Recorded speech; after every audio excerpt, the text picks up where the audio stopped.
Washington is on the road at Michigan. It'll be the toughest environment of the season for the Huskies so far, but a win in the Big House on Saturday can prove a lot for this team. But it has to go through the Wolverine defensive front, which in the last 4 games alone recorded 25 tackles for loss and 10 sacks. The Michigan defense ranks 17th in success rate against the run, just 33% allowed, and it's only giving up 3 yards per rush on the season. And based on what we know right now, Washington's offensive line is not expected to be at full strength for this game. Left tackle Carver Willis and left guard John Mills both sidelined with injury, and Jed Fish has not provided a clear timetable of return for either one of them. And to go along with that, Washington's running backs have averaged just 70 yards per game in the last 4 games and less than 4 yards per carry in that stretch. And Jonah Coleman has not rushed for more than 70 yards in a single game since week 2 against UC Davis. Combine that with the strength of Michigan's defensive front and the possibility of Washington missing 2 key starters again on its offensive line, it's tough to expect this to be the game to see a bounce back from the Washington running backs for the first time in a few weeks, but the Wolverines did give up over 220 rushing yards on the road last week at USC.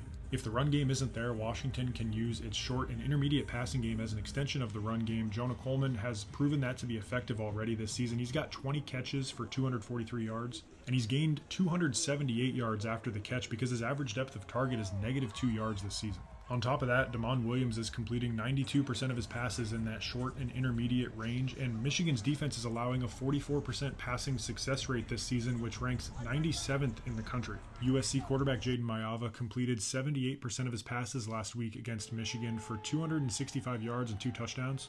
And Nebraska quarterback Dylan Raiola had over 300 yards passing against this defense. For Washington to get this win on the road at Michigan, it needs to turn to its passing game, and it needs to do so early. It can't afford to get off to a slow start for a 9 a.m. local kickoff.